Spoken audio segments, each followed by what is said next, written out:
Hello எல்லாருக்கும் வணக்கம். Welcome to Gokan breaks. நீங்க நம்ம பார்க்க போறது மேட்ச் நம்பர் 15 யாருக்கா இருக்கும் பாத்தீங்கன்னா கொல்கத்தா vs ஹைதராபாத். எங்க நடக்குதுன்னு பாத்தீங்கன்னா ஈடன் கார்டன் ஸ்டேடியத்துல நடக்குது.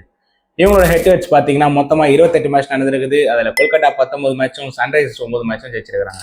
இந்த பிச் கண்டிஷனை பொறுத்த வரைக்கும் இது ஃபுல் அண்ட் ஃபுல் பேட்டிங் பிச்சா தான் இருக்கும். ஸ்பின்னர்ஸ்க்கும் கொஞ்சம் அசிஸ்ட் ஆகும். லாஸ்ட் மேட்ச் இந்த கிரௌண்ட்ல நடந்தது பாத்தீங்கன்னா மொத்தமா 11 விக்கெட் போயிருந்தது. அதுல 7 விக்கெட் பாத்தீங்கன்னா ஸ்பின்னர் சைட்ல இருந்து தான் வந்திருக்குது.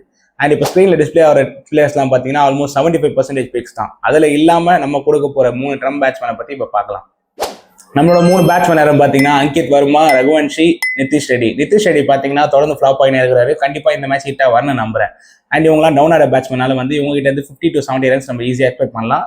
அண்ட் நம்மளோட 3 ட்ரம் பவுலர்ஸ் யாரும் பார்த்தீங்கன்னா ஜாம்புவா, எச் ராணா, எச் பட்டேல். இவங்க 3 பேரோட காம்பினேஷன் வந்து நம்ம 5 to 6 விக்கெட் ஈஸியாக எதிர்பார்க்கலாம்.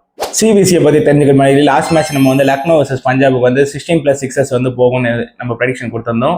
அதுக்கேற்ற மாதிரி நம்ம அதை வின்னும் பண்ணிட்டோம். இந்த மேட்சுக்கான ப்ரெடிக்ஷன் பார்த்தீங்கன்னா மொத்தமாக 17 எக்ஸ்ட்ராஸ் போகுன்றது தான் நம்மளோட ப்ரெடிக்ஷன். இது மாதிரி இன்னும் நிறைய ப்ரெடிக்ஷனை பற்றி தெரிஞ்சுக்கிறதுக்கு பயோல இருக்கிற டெலிகிராம் லிங்க்ல ஜாயின் பண்ணிக்கோங்க. அதில் நம்ம 3 to 5 ப்ரெடிக்ஷன் டெய்லி கொடுத்துட்டு இருக்கோம். நம்ம வீடியோட முக்கியமான பகுதிக்கு வந்துட்டு அதாவது கேப்டன் வைஸ் கேப்டன் யாரும் பார்க்க போகிறோம். கேப்டன் யாரும் பார்த்தீங்கன்னா கிளசன் ஹண்டேட்.